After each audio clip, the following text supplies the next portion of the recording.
జై శ్రీరామ్. హాయ్. ఇది మీకు తెలుసా? ఈ రోజుల్లో మనం మన చేతితో పట్టుకునే అతిపెద్ద మురికి గుడ్డ లేదా బ్యాక్టీరియా అడ్డ ఏంటిదో తెలుసా? మన టాయిలెట్ సీట్ కంటే మనం రోజు పట్టుకునే ఈ స్మార్ట్ ఫోన్ మీద 10 రెట్లు ఎక్కువ డేంజర్ బ్యాక్టీరియా ఉందంటే మీరు నమ్ముతారా? అవును. మనం తెలియక చేస్తున్న ఒక చిన్న అలవాటు మన కుటుంబాన్ని, మన పిల్లలను తీవ్రమైన వ్యాధుల వైపు నెట్టేస్తోంది. అదే బాత్రూమ్‌కి, వాష్‌రూమ్‌కి ఫోను పట్టుకెళ్లడం. ఈరోజు ఈ వీడియోని చివరి వరకు చూడండి. ఈ వీడియో చూశాక మీ జీవితంలో మళ్ళీ బాత్రూమ్ తలుపు దాకా కూడా ఫోన్‌ను తీసుకెళ్లరు. చాలా మంది బాత్రూమ్‌కు వెళ్తూ ఫోన్ పట్టుకెళ్తారు.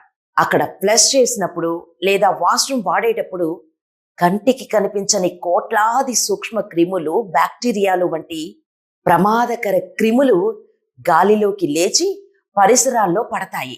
అవి నేరుగా మీ చేతిలో ఉన్న ఫోన్ స్క్రీన్ మీద, ఫోన్ కవర్ మీద, స్పీకర్ల రంధ్రాల్లో పాతుకుపోతాయి. ఆలోచించండి. కాళ్ళు చేతులు కడుక్కుంటాం. మరి ఫోన్ని కడుగుతామా? బాత్రూమ్ నుంచి బయటకు వచ్చాక మనం ఏం చేస్తాం? కాళ్ళు శుభ్రంగా కడుక్కుంటాం. చేతులు సబ్బు పెట్టి కడుక్కుంటాం. అవసరమైతే ఒళ్ళు కూడా కడుక్కుంటాం. కానీ ఆ బాత్రూంలో పెట్టిన ఫోన్ని ఎప్పుడైనా సబ్బు పెట్టి కడిగామా? నీళ్లతో కడగగలమా? కడగలేం. అంటే బాత్రూంలోని బ్యాక్టీరియా అంతా ఆ ఫోన్ పైనే అలాగే సజీవంగా ఉండిపోతుంది. ఆ ఫోన్ ఎక్కడెక్కడికి వెళ్తుందో తెలుసా? బాత్రూమ్ నుంచి బయటకు వచ్చాక చేతులు శుభ్రం అనుకొని ఆ ఫోన్ చేతిలోకి తీసుకుంటాం. ఆ తర్వాత ఆ ఫోన్ ఎక్కడెక్కడ పెడుతున్నామో ఒక్కసారి ఆలోచించండి. భోజనం చేస్తూ ఒక చేత్తో ఆ ఫోన్ పట్టుకుంటాం.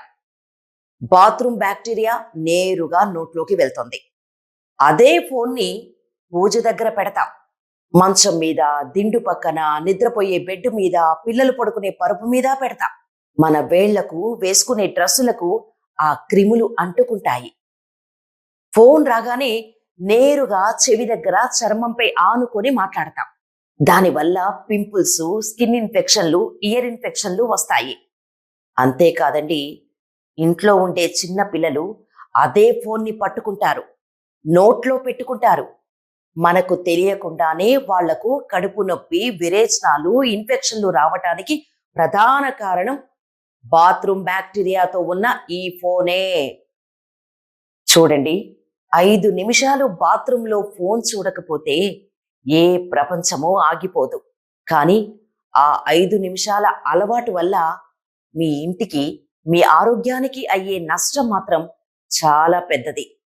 ఈ రోజు నుంచి ఒక నియమం పెట్టుకోండి. వాష్రూమ్లోకి ఫోను అస్సలు తీసుకెళ్ళకూడదు.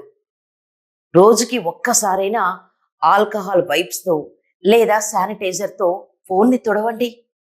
తినేటప్పుడు ఫోన్ని పక్కన పెట్టండి. ఈ విషయాన్ని తేలికగా తీసుకోకండి. దీనిపై మీ అభిప్రాయం ఏంటో కామెంట్లో తెలియచేయండి. అవసరమైన చోట మీ మాటతో ఆత్మస్థైర్యాన్ని నింపండి.